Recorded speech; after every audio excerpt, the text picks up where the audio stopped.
Have you ever agreed to something and later wondered why?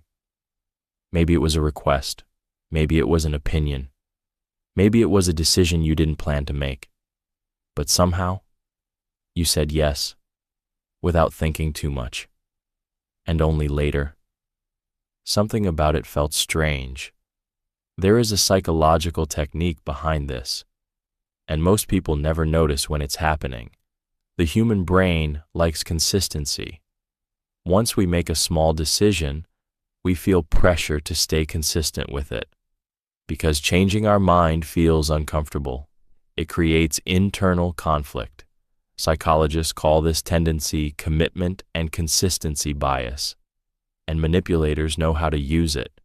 Imagine someone asking you for a small favor, something harmless, something simple, maybe answering a question, maybe signing something minor, maybe agreeing with a small statement, nothing important.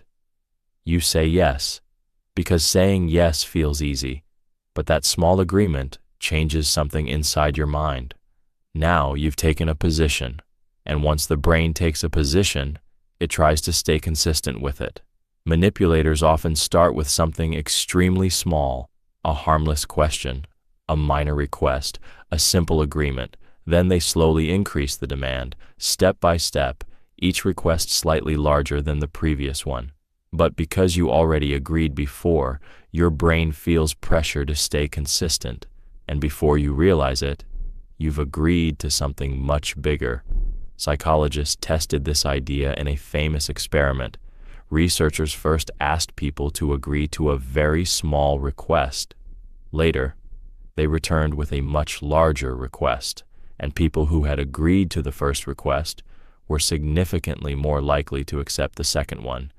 Even though the second request was unreasonable, the brain wanted to stay consistent. This technique appears everywhere. Sales strategies often rely on it. Small agreements lead to larger commitments. Negotiations sometimes begin with harmless questions. Later, those answers are used to guide bigger decisions. Even everyday conversations can use this pattern: small yes, followed by a bigger yes. In dark psychology, this technique becomes a powerful manipulation tool. Because people rarely question their own consistency, they assume their decisions are logical. But sometimes, those decisions were guided from the beginning. A series of small agreements leading to a final outcome. So the next time someone asks you for a small favor or a harmless agreement, pause for a moment. Ask yourself something simple. Is this request really independent? Or is it the first step of something bigger? Because sometimes, the most powerful manipulation starts with a very small yes.